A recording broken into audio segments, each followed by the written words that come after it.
ક્યારે વિચાર્યું છે કે આપણા શરીરનું ફિલ્ટર એટલે કે લિવર જો કામ કરવાનું ઓછું કરી દે તો એ આપણા મગજને કેવી રીતે ગૂંચવી શકે છે? આ કોઈ કાલ્પનિક વાત નથી, આ એક વાસ્તવિક તબીબી સ્થિતિ છે. આજે આપણે એના વિશે જ વાત કરીશું, અને એ પણ અમેરિકન કોલેજ ઓફ ગેસ્ટ્રોએન્ટેરોલોજીની એકદમ લેટેસ્ટ એટલે કે 2026ની માર્ગદર્શિકાને આધારે. પણ સવાલ એ છે કે લિવર, જેનું કામ લોહી સાફ કરવાનું છે, એ મગજના કામકાજમાં આટલી મોટી ગડબડ કેવી રીતે કરી શકે? આ બંને વચ્ચે શું સંબંધ છે? આ જોડાણને સમજવું એ જ હિપેટિક એન્સેફેલોપેથીને સમજવાની ચાવી છે. તો ચાલો આ રહસ્યને ઉકેલીએ. એકદમ સરળ શબ્દોમાં કહીએ તો હિપેટિક એન્સેફેલોપેથી, જેને ટૂંકમાં HE કહેવાય છે, એ કોઈ મગજનો રોગ નથી. એ તો લિવરની સમસ્યાનું એક પરિણામ છે. વિચારો, જ્યારે લિવર નબળું પડે છે ત્યારે એ લોહીમાંથી ઝેરી તત્વોને બરાબર સાફ નથી કરી શકતું, અને આ ઝેરી તત્વો સીધા મગજ સુધી પહોંચીને એની કામગીરીને ખોરવી નાખે છે. તો ચાલો સૌથી પહેલાં એ સમજીએ કે આ હિપેટિક એન્સેફેલોપેથી એટલે કે HE આખિર છે શું? આ રોગને સમજવા માટે એક બહુ જ સરસ ઉપમા છે. 3 ગામ. પહેલું ગામ આપણને સમજાવે છે કે આ રોગ શા માટે થાય છે. બીજું ગામ બતાવે છે કે દર્દી અને એના પરિવાર પર એની કેવી ગંભીર અસર પડે છે.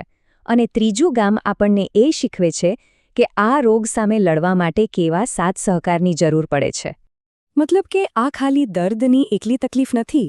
આ આખા પરિવારના માનસિક અને આર્થિક સ્વાસ્થ્ય પર અને આપણી હેલ્થકેર સિસ્ટમ પર પણ એક મોટો બોજ છે. અને બસ આ જ કારણે આ 2026ની નવી અને સ્પષ્ટ માર્ગદર્શિકા આટલી બધી મહત્વની બની જાય છે. હવે ચાલો વાત કરીએ એવા સૂક્ષ્મ સંકેતોની જે મોટાભાગે લોકોની નજરમાંથી છટકી જાય છે. HEની શરૂઆત ઘણીવાર બહુ છુપી રીતે થાય છે. આ તબક્કાને કોવર્ટ HE કહેવાય છે. જો HIના 2 મુખ્ય તબક્કા છે. એક છે કોવર્ટ, જે એકદમ શાંત અને છુપો હોય છે, જેના લક્ષણો જલ્દી પકડાતા નથી, અને બીજો છે ઓવર્ટ, જે સ્પષ્ટ અને ગંભીર હોય છે. આ 2026ની ગાઈડલાઇન્સનો સૌથી મોટો ફાયદો જ એ છે કે એ આપણને આ છુપા દુશ્મનને વહેલો પકડવામાં મદદ કરે છે, જેથી સમસ્યા વધે એ પહેલાં જ પગલાં લઈ શકાય. તો સવાલ એ છે કે કોણે ટેસ્ટ કરાવવું જોઈએ? જુઓ, આ કોઈ મોટા રોકેટ સાયન્સ જેવા લક્ષણો નથી. રોજિંદા જીવનની વાતો છે, જેમ કે ગાડી ચલાવવામાં કે રસ્તા યાદ રાખવામાં તકલીફ પડવી, કોઈ કામમાં ધ્યાન ન રહેવું કે વારંવાર પડી જવું. આ બધું જ કોવર્ટ HEનો સંકેત હોઈ શકે છે. અને અહીંયા આવે છે એક મોટો અને સારો બદલાવ. પહેલાં આનું નિદાન કરવા માટે ઘણા બધા અલગ અલગ ટેસ્ટમાંથી પસાર થવું પડતું હતું. પણ હવે 2026ની નવી ગાઈડલાઇન્સ કહે છે કે ફક્ત એક જ ટેસ્ટ પૂરતો છે. આનાથી નિદાનની પ્રક્રિયા કેટલી સરળ અને ઝડપી બની ગઈ છે. પણ જો આ રોગ વકરી જાય અને હોસ્પિટલમાં જવાની નોબત આવે તો? એને કહેવાય ઓવર્ટ HE. આ એક સ્પષ્ટ અને ગંભીર કટોકટીની સ્થિતિ છે. હોસ્પિટલમાં સારવાર માટે એકદમ ક્લિયર 4 સ્ટેપનો રોડમેપ છે.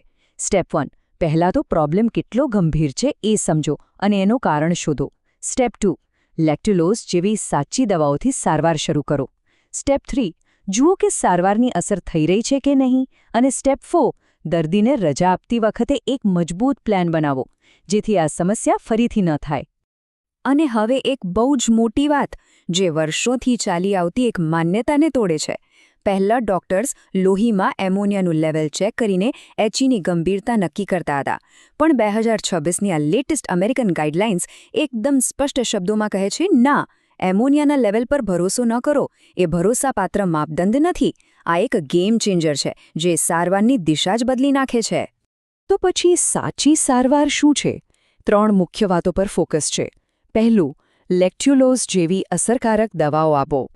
બીજું, જે મૂળ કારણ છે, જેમ કે કોઈ ઇન્ફેક્શન કે કોઈ દવાની આડઅસર, એને પકડીને ટ્રીટ કરો. અને ત્રીજું, બિનજરૂરી બ્રેઇન સ્કેન જેવા ટેસ્ટ પાછળ સમય અને પૈસા બગાડવાનું ટાળો. સિમ્પલ અને ટુ ધ પોઈન્ટ. ઓકે, તો હોસ્પિટલમાંથી ડિસ્ચાર્જ મળી ગયો. પણ અહીંયા વાત પૂરી નથી થતી. અસલી પડકાર તો હવે શરૂ થાય છે. ભવિષ્યમાં આ સમસ્યાને ફરીથી થતી કેવી રીતે અટકાવવી? અને આના માટે જરૂર પડે છે ટીમ વર્કની. ડોક્ટર, દર્દી અને પરિવાર બધાએ સાથે મળીને કામ કરવું પડે છે. કઈ દવાઓ ચાલુ રાખવી, કઈ બંધ કરવી, અને રોગ વિશે સતત શીખતા રહેવું. આ બધું જ લાંબા ગાળાની સ્થિરતા માટે ખૂબ જરૂરી છે. આ ગાઈડલાઇન્સમાં દર્દીઓ અને એમના પરિવાર માટે કેટલીક બહુ જ કામની સલાહ પણ છે, જેમ કે કઈ દવાઓથી દૂર રહેવું, ઓવરટચીના એપિસોડ પછી ઓછામાં ઓછા 3 મહિના ડ્રાઇવિંગ ન કરવું, અને હા, સૌથી અગત્યનું, જે સંભાળ રાખે છે એમની પણ સંભાળ લેવી, કારણ કે આ લડાઈ એકલા નથી લડી શકાતી. આ એક વાત હેચીની પીડાને બહુ સારી રીતે વર્ણવે છે. આ એ દર્દીઓની હાલત છે જેઓ એક અધવચ્ચેની સ્થિતિમાં જીવે છે, જ્યાં એ એટલા બીમાર નથી કે લિવર ટ્રાન્સપ્લાન્ટ થઈ શકે, પણ એટલા સ્વસ્થ પણ નથી કે નોર્મલ લાઈફ જીવી શકે. આ જ તો ખરી માનસિક લડાઈ છે. તો ચાલો આપણે જ્યાંથી શરૂઆત કરી હતી એ 3 ગામની વાત પર પાછા આવીએ, અને હવે આપણે ફોકસ કરીશું ત્રીજા અને સૌથી મહત્વના ગામ પર, એ ગામ જે આ રોગના સંચાલન માટે જરૂરી છે. જુઓ, આ ત્રીજું ગામ, એના કેન્દ્રમાં છે દર્દી, અને એની આસપાસ છે એનો પરિવાર, એના ડોક્ટરો, ડાયટિશિયન, ફિઝિયોથેરાપિસ્ટ, બધા જ.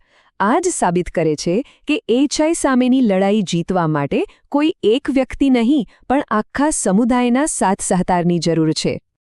તો શું આપણે એવું કહી શકીએ કે 2026ની આ નવી અમેરિકન ગાઈડલાઇન્સ માત્ર નિયમોનો સંગ્રહ નથી, પણ એક આશા છે, એક એવી બ્લૂપ્રિન્ટ છે જે આપણને એ સપોર્ટનું ગામ બનાવવાનો રસ્તો બતાવે છે, જેની મદદથી દર્દીઓ ફરીથી એક સંપૂર્ણ જિંદગી જીવી શકે? આ એક મોટો સવાલ છે, જેનો જવાબ આપણે સૌએ સાથે મળીને શોધવાનો છે.